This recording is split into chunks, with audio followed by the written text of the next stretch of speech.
Praticamente todos os filmes dirigidos pelo cineasta sul-coreano Bong Joon-ho vão lidar de certa forma com regimes autoritários e também com as desigualdades do capitalismo. Os filmes que ele faz nos Estados Unidos também normalmente, de uma maneira curiosa, vão dar vazão para uma outra preocupação do cineasta, que é a preocupação ambiental e também uma abordagem especista de como nós, seres humanos, costumamos ser bastante cruéis com as outras espécies que habitam o nosso mundo ou poderiam habitar. Dessa maneira, dá pra gente falar que os 3 filmes até agora que ele dirigiu nos Estados Unidos, que são Expresso do Amanhã, Okja e agora Mickey 17, fazem parte de uma espécie de trilogia informal que, por mais que não atinjam os níveis de perfeição estética e narrativa das suas maiores obras-primas, que eu ainda acho que são Memórias de um Assassino e Parasita, são filmes que têm muita coisa interessante pra gente discutir. Esse filme aqui é baseado em um livro escrito pelo Edward Ashton, que é um livro de comédia e que basicamente fala de uma colonização no futuro em que nós estaremos colonizando outros planetas, e nessa colônia existe uma função que é a função de descartável, em que a pessoa pode fazer os trabalhos mais arriscados, porque se ela morrer, e é esperado que ela morra não só uma, mas muitas vezes, ela é substituída por um clone dela mesma, no qual são implantadas não só a sua consciência, como as suas memórias, que são atualizadas através de um upload semanal. É essa função que o Mickey do título, vivido pelo Robert Pattinson, assume meio sem querer. Ele assina lá o documento, ele assina o contrato sem ler todas as letrinhas, normalmente é isso que a gente faz, não é mesmo? E como o título do filme já deixa claro, o protagonista desse filme do Bong Joon-ho é o 17º Mickey, que já passou então por 16 mortes. E o grande problema do filme, e isso não é um spoiler, porque é o primeiro ponto de virada da narrativa, ali com, sei lá, 15, 20 minutos de projeção, ou ainda menos que isso, é que ele é deixado pra morrer pelo melhor amigo, pelo menos o cara que ele acredita ser o melhor amigo dele, que é o Timo, vivido pelo Steven Yeun. Só que ele acaba sobrevivendo, e quando ele volta pra estação, já imprimiram o Mickey 18, e eles têm que conviver com esse dilema moral e também esse dilema técnico, esse dilema prático, que é o que fazer quando duas pessoas têm a mesma consciência. Esse é um tipo de premissa bastante caro para ficção científica e que o autor do livro, o Edward Ashton, vai trabalhar, obviamente, mesmo que o filme seja um filme mais voltado para comédia, que é a questão da identidade. O que faz de você ser você mesmo? Se você pode ter a sua consciência implantada em outra pessoa, será que essas duas pessoas vão ser você? Ou você continua sendo você e essa outra pessoa desenvolve outras características de outro? E eu gosto de como essa história, e o Bong Joon-ho traz isso para adaptação, lida com isso a partir de um ponto de vista do medo da morte que o Mickey 17 não tinha e agora começa a ter. Ele não tinha tanto medo da morte, apesar de ele sofrer muito. O filme mostra isso numa sequência muito divertida, em que ele vai morrendo de formas muito diferentes. Eu achei que o filme abordaria isso de uma maneira ainda mais profunda, porque ele troca o 7 pro 17, né, pra fazer mais mortes, em teoria. Pelo menos é isso que eu esperava, mas eu já entrei numa digressão aqui. Ele até que lidava, de certa forma, de uma maneira bastante previsível e confortável com o fato de que ele ia morrer e a consciência dele ia viver. Só que a partir do momento em que ele encara o Mickey 18 como o outro, é um cara que tá na frente dele e, mais legal ainda, tem uma personalidade tão diferente dele, ele começa a ficar com medo, porque ele fala, bom, esse cara certamente não sou eu, apesar de compartilhar características físicas, ele tem uma personalidade muito diferente, então quando eu morrer, pela ordem numérica, vão implantar a consciência do Mickey 18 no 19 e eu vou morrer de fato. O Robert Pattinson, já pra tirar o elefante da sala, faz muito bem os papéis de Mickey 17 e Mickey 18, principalmente por deixar muito evidentes essas diferenças, esse contraste entre o acovardado, o acostumado à derrota Mickey 17 e o sarcástico e até meio psicopata Mickey 18. Eles não precisam de uma abordagem visual do Bong Joon-ho para diferenciar os dois, muitas vezes através de efeitos visuais. Eles estão dividindo o mesmo plano e você consegue o tempo todo saber quem é quem pelas interpretações do Robert Pattinson. No processo de adaptação do livro para o filme, é claro que um diretor precisa fazer escolhas, é claro que ele precisa decidir o que eu vou manter no filme e o que eu vou tirar para benefício da fluidez da narrativa e também para construção dos temas que eu tô querendo desenvolver nessa história. O Bong Joon-ho, nesse filme aqui, toma decisões que eu considero equivocadas e outras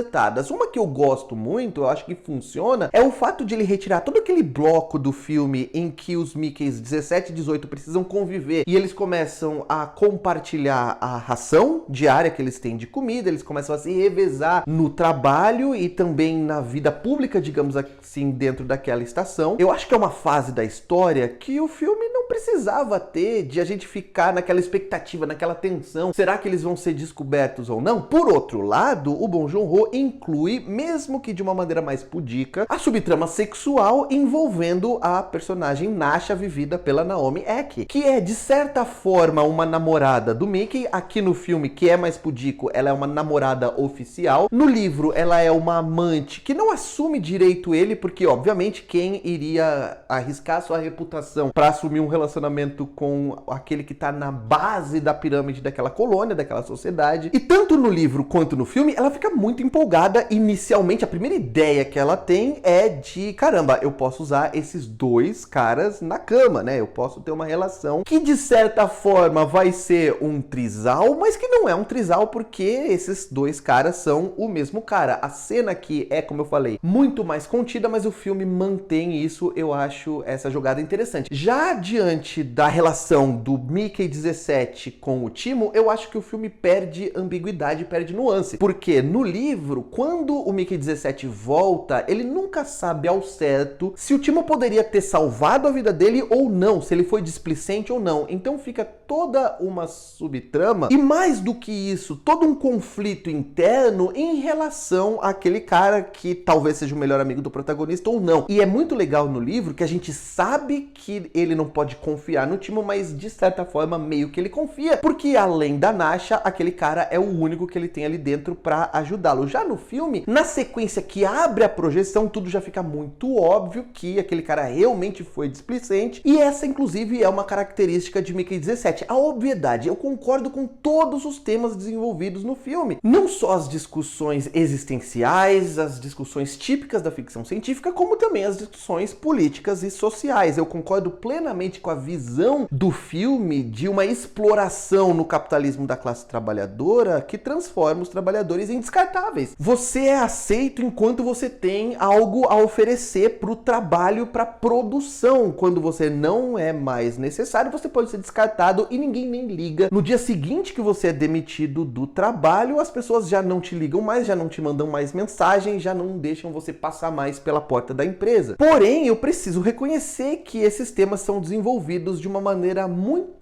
mastigadinha, muito sem nuances, sem complexidade, como eu falei antes. Da mesma maneira que o tema da ascensão do fascismo e dessa união perigosa que a gente tem visto na vida real entre políticos fascistas e tecnocratas burgueses com as mesmas inclinações, tomando conta, que aqui são representados pelo casal vivido pelo Mark Ruffalo e pela Toni Collette, que estão ali trilhando uma linha muito fina entre a caricatura que funciona e a caricatura que passa um pouquinho do tom, principalmente o Mark Ruffalo, que é óbvio que vai tentar ali, sem ser muito evidente, mas sendo totalmente evidente, uma mistura de Donald Trump e Elon Musk. Vocês já deveriam ter percebido essa referência que eu fiz aqui, espero que sim, e eu gosto muito de alguns detalhes da composição dele, que são dele, como também são da maquiagem, aqueles dentes imensos, né, que são aquelas lentes de contato muito grandes e suspeitamente brancas, que pessoas principalmente mais ricas costumam usar e que deixa a fala dele muito mais chiada. Ele precisa projetar mais os lábios para falar, dá para ver que isso está incomodando ele, e é uma visão, quando você bate o olho e vê aqueles dentes imensos, que você sabe que são lentes de contato, isso faz com que remeta a algo muito contemporâneo, mesmo que os dois personagens acabem cansando um pouco. Como eu falei, eles são a representação máxima de uma obviedade que eu acho que o filme não precisaria ter, mas tem. E ainda para falar nessa adaptação do roteiro, eu preciso reconhecer que o filme não tem a mesma delicadeza do livro de usar todos esses temas que a história está discutindo de uma maneira mais orgânica. O filme começa, obviamente, com uma exploração da questão do descartável dentro daquele sistema e também com uma discussão, como eu falei, existencial sobre eles serem a mesma pessoa ou não. Quando quando o filme acaba, se você cair de paraquedas no meio do terceiro ato, você vai perceber que é um outro filme. É um filme muito mais de aventura, muito mais de ação, envolvendo a colonização humana naquele planeta e como os humanos tratam com crueldade aquela outra espécie que nós, digamos assim, vemos como inferior pela maneira com que eles se parecem e estão prestes ali a promover um genocídio quando há uma descoberta, quando há uma observação de que eles têm sentimento, que eles têm família, que eles têm filhos. Não preciso falar que esteticamente, visualmente, o filme é um espetáculo, tanto na maneira com que os interiores daquela estação espacial são construídos, com a aparência de ferrugem, com a aparência de umidade através daquelas superfícies azuladas, esverdeadas, como a fotografia contribui com isso também e dá esse tom de distopia futurista, mesmo que haja no texto, principalmente da boca de alguns personagens, uma esperança em relação à tecnologia e aos avanços que a humanidade está enfrentando ali, é uma distopia muito óbvia o tempo todo. Se vocês assistirem ao filme, me digam aqui o que vocês acharam de Mickey 17, se gostaram ou não gostaram, se concordam ou discordam dos pontos que eu apresentei nessa crítica. Não esquece de dar um like no vídeo, se inscrever no canal, clicar no sininho e em sempre, para sempre receber as notificações de vídeos novos por aqui. E por hoje é isso, um abraço, tchau.